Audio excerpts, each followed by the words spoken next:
Welcome to Pavinar's webinars for the pavement community. My name is Andrew Bram, and today we'll be talking about pavement preservation. We'll first start out with a brief background that includes what is pavement preservation, what are some existing definitions, and then what is my definition of pavement preservation. Next, we'll move into pavement preservation for rigid pavement. And the rigid pavement industry has sorted those into primary preservation treatments and additional preservation treatments. Third, we'll go into flexible pavement preservation. And I divided the different treatments into liquid-only treatments, liquid plus aggregate treatments, and asphalt mixture-based treatments. And then finally, what are the next steps? A big question is always how do we tie these treatments to pavement distresses, and then I'll give some rigid and flexible resources for further learning. So like many people, I turn to Wikipedia. What does Wikipedia say a pavement is? Wikipedia says a pavement is a durable surface material and it's intended to sustain vehicular traffic. It also states that pavement is known as a road. When we think about preservations, I've got my trustee's Webster's New World College Dictionary on my shelf just to the right. And when we talk about preservation, Webster's defines it as to keep from harm or damage and to protect, save, and maintain. If I use Google, another trusty resource, Google says preservation means to maintain something in its original or existing state, and it's to conserve, protect, or take care of. Now, pivoting to some more pavement-specific organizations, FHWA, the Federal Highway Administration, defines preservation as work that is planned and performed to improve or sustain the condition of the transportation facility in a state of good repair. They define this through when, where, and how. And those three terms are applying of pavement preservation treatment at the right time, the when, on the right project, the where, and with quality materials and construction, the how. Pivoting over to the Transportation Research Board, or TRB definition, they define preservation as the proactive use of cost-effective treatments to extend the life of existing pavements, and optimal pavement condition and application timing. So they dive into defining what the condition of the existing pavement is and then the timing of applying the treatments. And then finally, TxDOT has a very nice set of resources for pavement preservation, including the preventative maintenance guidelines, and they define preservation as the periodic application of preventative maintenance treatments that are to be performed before pavements display significant amounts of distresses. And pavements with extensive cracking, potholes and patches, or unstable asphalt concrete may not be good candidates for preventative maintenance, but may be considered for reconstruction. Now, there are dozens more out there, but the reason I showed these examples are you can tell they're all dancing around the same basic concepts where you need to do something to a road. You hear the term proactive a lot. You hear the term preventative a lot. You hear the term on pavements in good conditions or on pavements that do not have significant amount of distress. So there are a lot of these different ways of going about that. And I've spent a lot of time thinking about this. So this is my current definition as a Milwaukee Brewers fan, is I believe that pavement preservation is where your entire network is in good or excellent condition. Now, if you take a look at current MAP 21 requirements, that includes IRI, rutting, and cracking. I believe all those three items need to be in good condition. You can also look at the PCI rating scale for roads, so a PCI of A or B. But basically, in my mind, if you are going to preserve a road, that road has to be in either good or excellent condition. And then the second part is one of my favorite units, remaining service life, or RSL, and the remaining service life should be 0. This means that your pavement network is static. The condition of your overall network does not change. So let's take a quick look at what RSL is. The units of RSL is lane, mile, years. So let's pretend your network is 1 lane mile, and you don't do anything to it. You just let it sit there. That means you have a 1 lane mile year loss. Now, if you have that 1 lane mile and you place a treatment that you expect to last for 4 years, after that 1 year, you will have a 3 lane mile year gain. So you can see here, if you do something to a road, if you place a treatment on the road, you generally add life to that road, which means that specific road has a positive remaining service life. But you can imagine as you apply this concept to a network, there are roads all over the place. Some are having work done, which means that RSL is positive. Some are just sitting there, which means that their RSL is negative. So that means as an entire network, I think proper pavement preservation is where your entire network is in a good or excellent condition, and that condition is not changing. Overall, your remaining service life is 0, which means you're neither losing nor gaining quality. Now, note, this is my current definition. This may change in the future. It probably will change in the future, but this is what I'm thinking today. Now, when we talk about what type of pavements to preserve, there are 3 general types of pavements. There are unbound or gravel roads, there are rigid pavements, and there are flexible pavements. This presentation will just cover rigid and flexible pavements. So for rigid pavements, you may also hear the term Portland cement concrete, or PCC. You may hear white top or cement. Flexible pavement also has many different names: asphalt concrete, hot mix, warm mix, or cold mix asphalt, HMA, WMA, or CMA respectively. Blacktop is an informal name for flexible pavement. Some people just call it asphalt. And then if you head over to Europe, they call it bitumen. So these are all synonyms for either rigid or flexible pavement. Now we'll move from the background to a little bit about rigid pavement preservation. So as I mentioned, there are 2 categories of rigid pavement preservation: primary pavement preservation and additional pavement preservation. Primary pavement preservation is a blend of surface and structural treatments, and is meant to restore rideability and restore structural integrity. And the additional category is only structural treatments, and you want to improve the surface and load carrying capacity, you want to restore support, and you want to strengthen non-working longitudinal joints. So let's talk a little bit more about the primary rigid pavement preservation, specifically with just surface. So on rigid pavements, you can preserve them by sealing. That includes crack sealing, which is sawing the crack, power cleaning, and then sealing the crack. Joint resealing, which means removing the existing sealant, cleaning, and replacing the sealant. And what this does is it reduces the infiltration of moisture and incompressibles, but it allows your pavement to expand and contract with the temperatures. Diamond grinding consists of removing a thin layer less than 1/4 inch, and it's intended to restore or improve ride quality and surface texture. And then diamond grooving, while these may sound similar in nature, the picture on the right is actual diamond grooving. And this is where you cut narrow, discrete grooves, again, less than 1/4 inch, but this doesn't have to do with surface texture. It has to do with reducing hydroplaning, because basically what you're doing is you're creating a whole bunch of channels for the escape of water. Now, I want to note that all of these have to do with the surface of the concrete.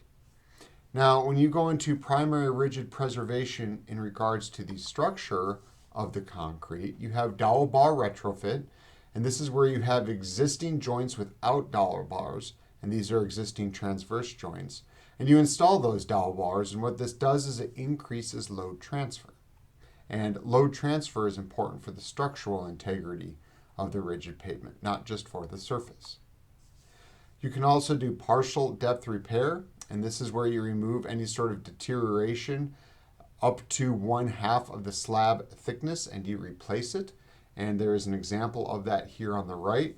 And what this does is it can restore integrity and improve the ride. Now, depending on how thick the partial depth repair is, I believe that if you replace 1/2 of a slab, that's 1/2 of your structural capacity. That's a structural improvement. But I guess if you only take off maybe, I don't know if I can even assign a number, an 1/8 of the slab, a 1/10 of the slab, maybe that partial depth repair is more surface related. But I haven't seen a whole lot of that shallow surface partial depth repair. Usually it goes a little deeper than that. And then of course, full depth repair is where you remove the entire thickness and you replace it. And again, you restore reliability and you restore structural integrity. So these are all having to do with actual structural issues of the slab, not just surface issues of the slab. Now moving on to more structural preservation. Now these are the additional rigid preservation treatments that I was able to find. You can place a concrete overlay which is less than or equal to 4 inches.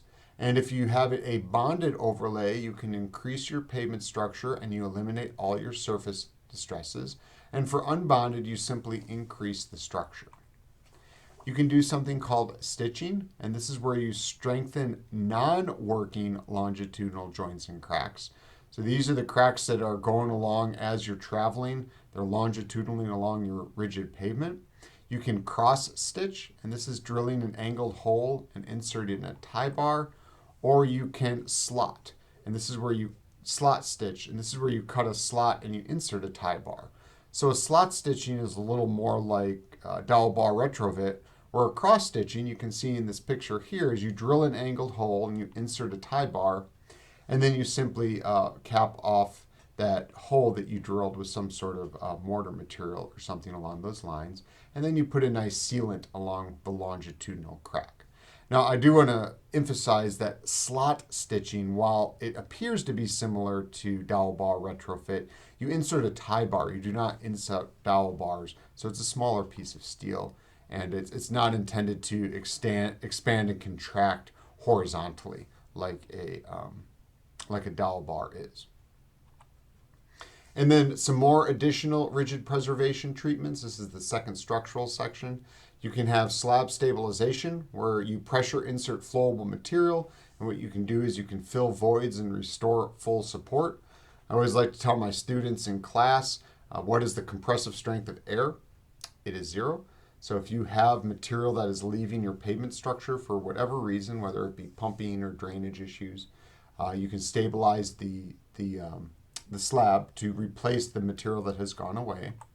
Now, slab jacking is similar, but this occurs when the slabs actually start moving vertically.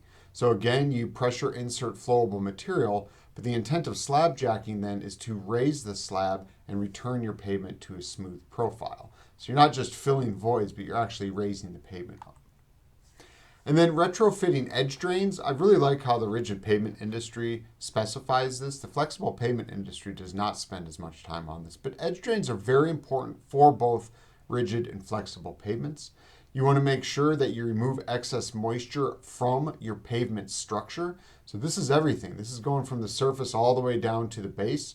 And what this does is you increase your load carrying capacity and you decrease any moisture related distresses. And like I said, this is just as important for flexible pavements as it is for rigid pavements, but the flexible pavement industry doesn't highlight it as much, and the rigid pavement industry does a very nice job of highlighting the need for proper drainage and proper edge drains. So now moving from rigid pavements to flexible pavements, I kind of like to take a step back. I don't know if you noticed in the previous section, I kind of divided it not only into the primary and additional preservation treatments, but I also started putting flavors of surface versus structural.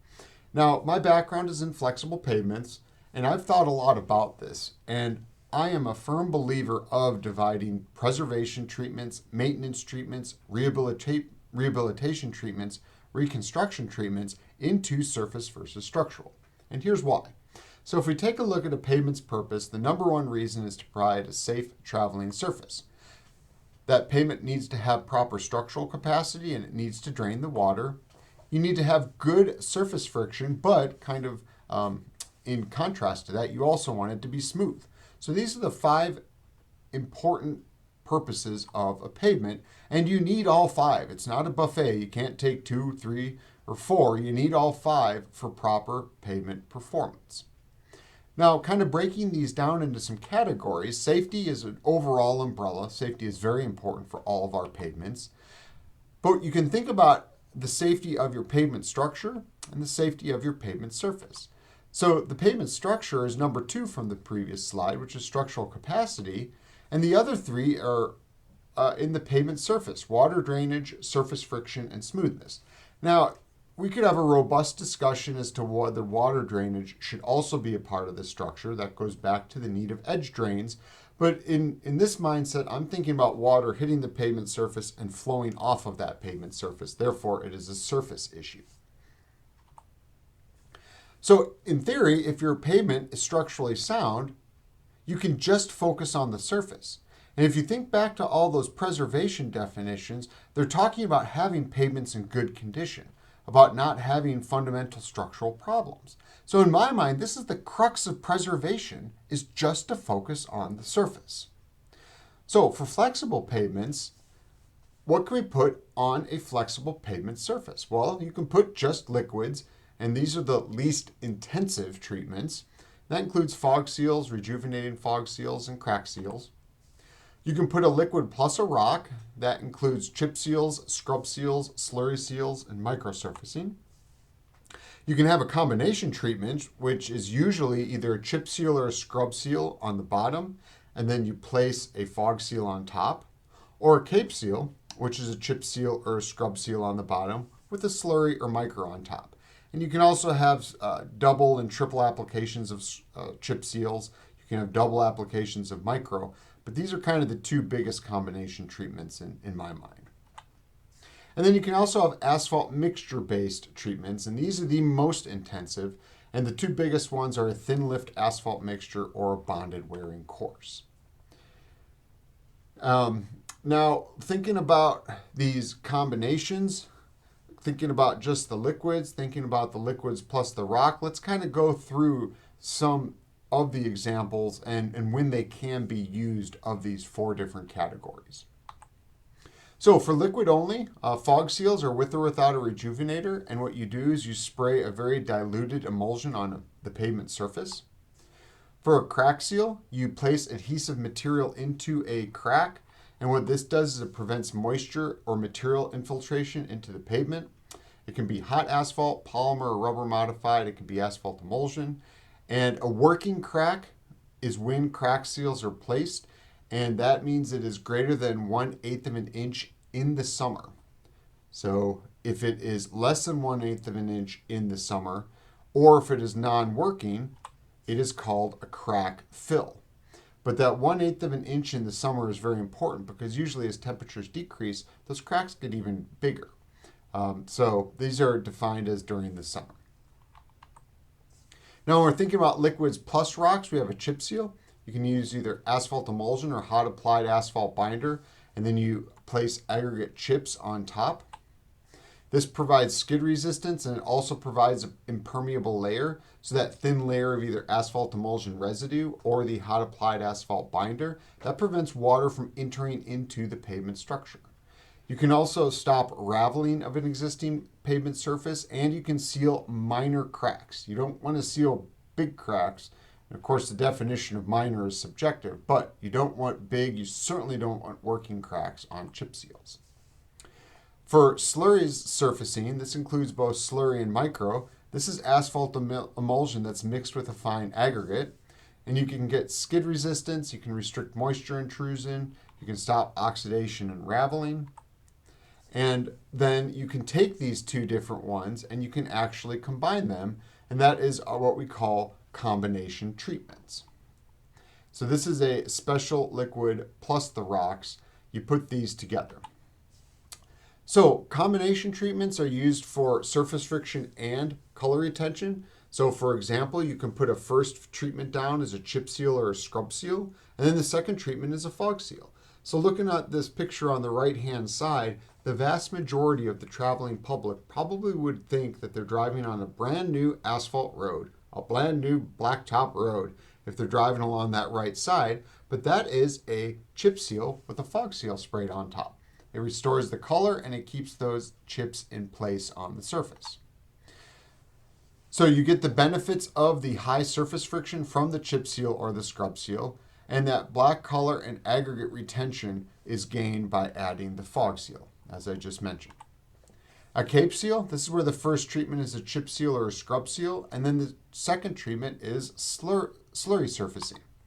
And the nice thing is you get your impermeable layer from the chip or the scrub seal, and then you get a smoother surface and some surface friction from the slurry or micro on top. Now I believe I did not define a scrub seal. I apologize about that. A scrub seal is similar to a chip seal, but you have a broom behind your applicator and you place extra emulsion that has a rejuvenating agent in it, and that extra emulsion can get forced down into bigger cracks. So scrub seals are generally used as a mass crack treatment. That's another name for it, but it's just a little more emulsion than chip seals, and you can fill cracks with it. Now, our mixture-based treatments for flexible pavements, we have our thin lift asphalt mixture, and this is less than 1.5 inch overlay.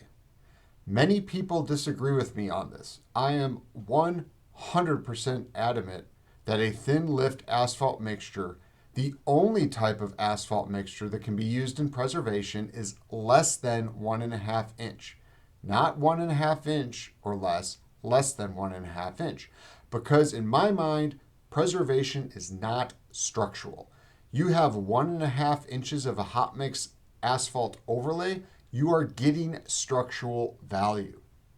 Again, a lot of people disagree with me on this. I've had many conversations. I welcome more conversations, but this is my opinion and I am 100% convinced of it. So thin lift asphalt mixtures, what they do is that they can stop raveling, they can restore friction loss, they cover up oxidation, and you can cover non-structural cracking. And if you want to learn more about thin lift asphalt mixtures, I encourage you to take a look at FHWA HIF 19053. So if you just Google that sequence of letters and numbers, you'll be able to download a very nice tech brief. We also have bonded wearing courses. These are also called ultra-thin bonded wearing courses, or UTBWCs. And what happens here, you can see on the right, is you have a special paver that includes a spray bar.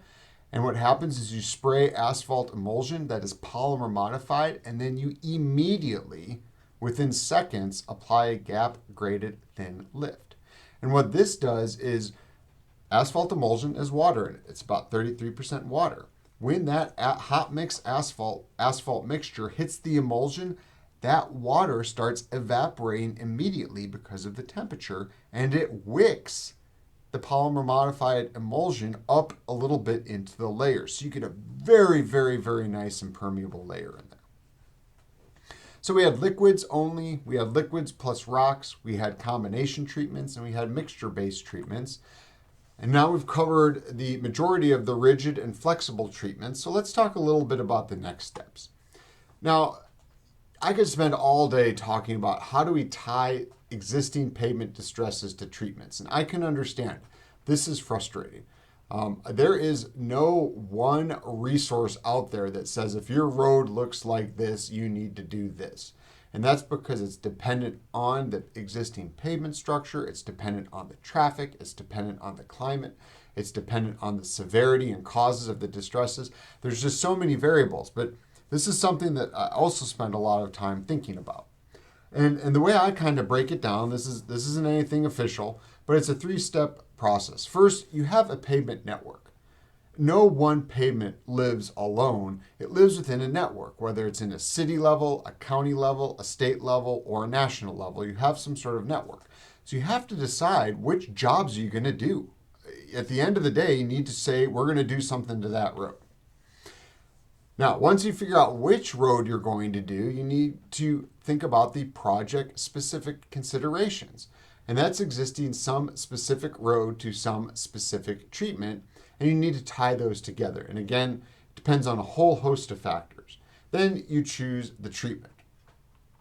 Now, I've kind of danced around this topic on 4 other Pavinars, and 2 of them are kind of old. They're starting to look long in the teeth, but my method of operation is I'm not going to re-record a Pavinar until there's 1,000 views.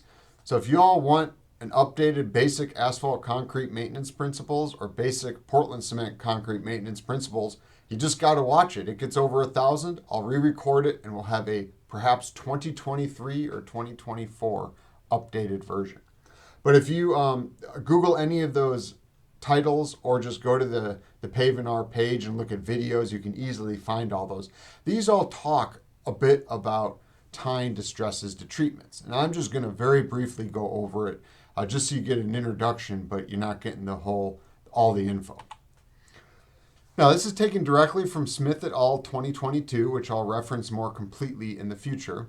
But here you can see all the treatments along the left side. These are the primary and additional preservation treatments.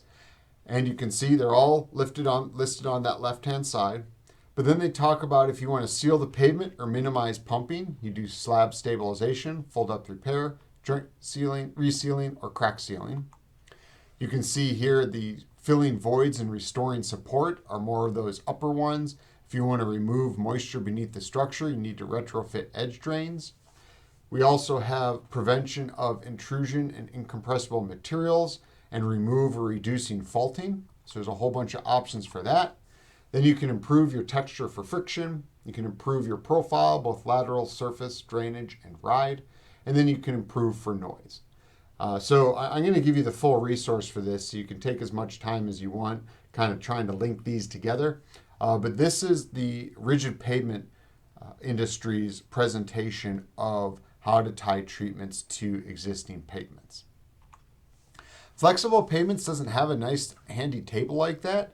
So I kind of cobbled together a lot of information from a lot of different sources. So for liquids only, this is fog seal, rejuvenating fog seal, and crack seals. The fog seal and rejuvenating fog seals are really only used for surface oxidation and very mild raveling. And then crack seals are for non-load related cracking. You use liquids plus rocks when you have surface oxidation, raveling, minor cracking, or polished aggregate. Now, chip seals versus scrub seals, but as I mentioned, both provide high friction, but scrub seals can fill the larger cracks. When you look at slurry versus micro, micro is a chemical break of the asphalt emulsion, so you can return to traffic faster, and micro can be used as a rut fill. In general, the chip seal and the scrub seal, they're a little rougher, but they tend to be a little less expensive than slurry and micro. But folks, there's gray areas here. And I've also had a lot of discussions about chip seals versus scrub seals versus slurry versus micro. So there's some gray areas here, but this is just a very broad overview, just to kind of give you a point of view. Combination treatments, these are nice because it gives you kind of the best of all worlds. It gives you the best of the pavement treatments interface. So you got your existing pavement, you place a treatment on top, you have some sort of interface between there. So it gives you the best of that world, but then it also gives you the best world of the treatment versus the tire interface. So that is what people see, what they drive on. So by combining these treatments, you kind of get the benefits of both of them in one go. And then the mixture-based treatments, these do provide the smoothest surface. I can't argue with that. Hot mix asphalt's a very nice smooth surface, but really you can only place them on roads similar to microsurfacing. Now, as you go down this list, again, this is a generalization. We could have a robust discussion about this, but in general, there are higher levels of non-structural distresses as you go down this list. Now, again, there are gray areas, you can debate about this, but in general, as you go down this list, you can see higher levels of non-structural distresses. Now, some additional resources. For rigid resources, head to Iowa State and the National Concrete Pavement Technology Center. If you just Google National Concrete Pavement Technology Center, you can see a link to the NC Squared Resource Library. They have a ton of spreadsheets, tech briefs, final reports, and videos there. Lots of good resources. And it goes from materials to design to construction to the use phase to end of life. It covers all the phases of the life cycle. So very nice resource there for rigid. And then the Smith et al. 2023 that I've been referencing and that table came from a couple slides ago. Google Concrete Pavement Preservation Guide. Make sure you download the 3rd edition, which came out in 2022. And you can find that table in there. And you can find a vast wealth of information about the treatments for concrete pavement. So excellent, excellent, excellent resource. You can also turn to FHWA, the Federal Highway Administration. They have what are called the Pavement Preservation Checklist Series. Fantastic little handy reference guides for the who, what, where, when, how of each of these treatments. They also had a very large endeavor, the Everyday Counts 4, EDC4, that focused exclusively on preservation. So there's a ton of good references associated with that. And then they also have multiple other pavement preservation publications. If you just Google FHWA pavement preservation, you can get to that homepage and you can find all this and more on FHWA's website. You can also take a look at the National Highway Institute, or NHI, Pavement Preservation Training. They have a couple of really, really nice modules on pavement preservation. And then the National Center for Pavement Preservation, NCPP, that's up at Michigan State. They also have a lot of good free resources available on their website. So lots of good stuff out there that you can dig around on. Now, for flexible resources, if I had to name one, just go to roadresource.org. This is industry sponsored, but it has a phenomenal amount of information about pavement preservation, about pavement maintenance, about pavement rehabilitation of flexible pavements. I cannot say enough good things about roadresource.org. Here at the University of Arkansas, we also offer 4 asphalt emulsion certificates: introduction, application, manufacture, and quality of asphalt emulsion. All you need to do is search University of Arkansas emulsion. I just did it before recording this, and the top 4 hits on Google were the 4 certificates, direct links. Once you get to one page, you can go to the other 3 really easily. But I encourage you to check that out if you want a little more in-depth detail. The National Center for Asphalt Technology, or NCAT, also has a lot of good resources. If you click on the Pavement Preservation tab, they have both the constructed and observed performance of 4 different roads. Lee Road 159 in US 280, that's a low volume and a high volume road in the southern US and Alabama. And then US 169 in County and CSAH 8. Those are up in Minnesota, again, high volume and low volume. They have all of the live data, all of the reports on these roads, and they are phenomenal resources. Very, very good, very nicely put together, and like everything that NCAT does, very high quality, very well done. Now, I also encourage you to go to the International Slurry Surfacing Association, which is at slurry.org, and they have multiple guidelines and technical bulletins revolving around slurry seals, microsurfacing, chip seals, and crack treatments. All of these are free, available to download, no charge, excellent resources. So head to slurry.org and go to their guidelines and technical bulletins, and you can find a wealth of information on those 4 treatments. And then, of course, like the rigid pavements, FHWA has their checklist series, the EDC4, and multiple pavement preservation publications. And both NHI and NCPP have great resources as well. So in summary, we went over a background of pavement preservation, including my definition. We went over some rigid and flexible treatments that can be used for preservation. Then we had some next steps, a very brief introduction of trying to tie distresses to pavement preservation treatments, and then also provided some additional resources. So I appreciate you joining me, and I hope you have a wonderful day.